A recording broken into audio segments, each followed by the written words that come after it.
ក្រមឆ្អើងលើផ្លូវកៅស៊ូ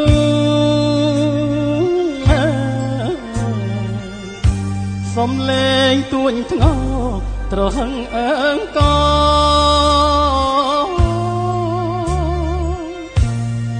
រថយន្តប៉ះគ្នាលន់ស្នរំពង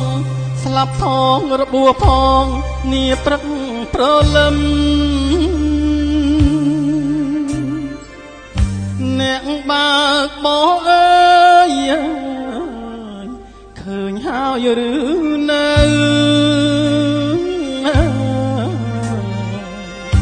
គ្រោះថ្នាក់តាមផ្លូវដូចភ្លៀងរ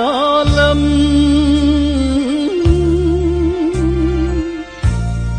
ចង់អើជីវិតស្រស់ស្រាយញញឹម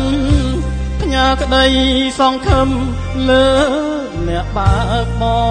រជីវិតមនុស្សលោក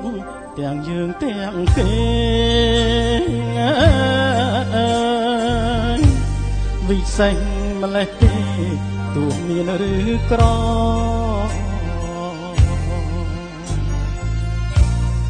មិនគួរនឹងស្លាប់ដោយគ្រោះចរាច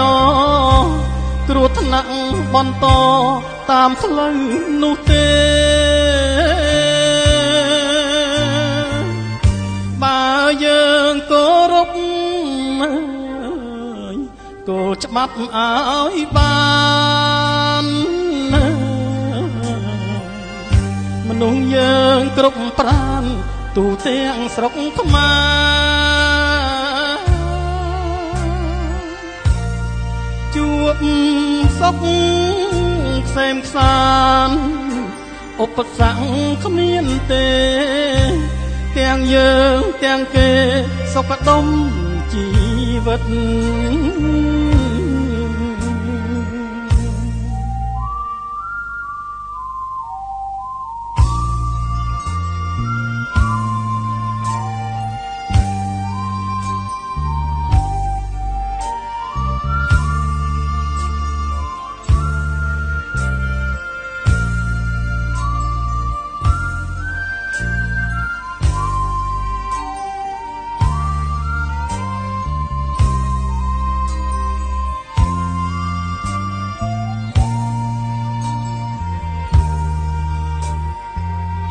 ជីវិតមនុស្សលោកទាំងយើងទាំងគេ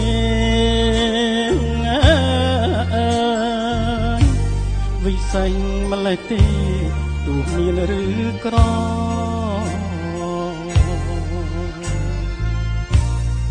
មិនគួរនឹងស្លាប់ដោយគ្រោះចរាចរណ៍គ្រោះថ្នាក់បន្តតាមផ្លូវនោះទេបើយើងគោរពគោលច្បាប់ឲ្យបានមនុស្សយើងគ្រប់ប្រានទូទាំងស្រុកខ្មែរជួបសុខក្សេមក្សានឧបសគ្គគ្មានទេទាំងយើងទាំងគេសុខដុមជីវិត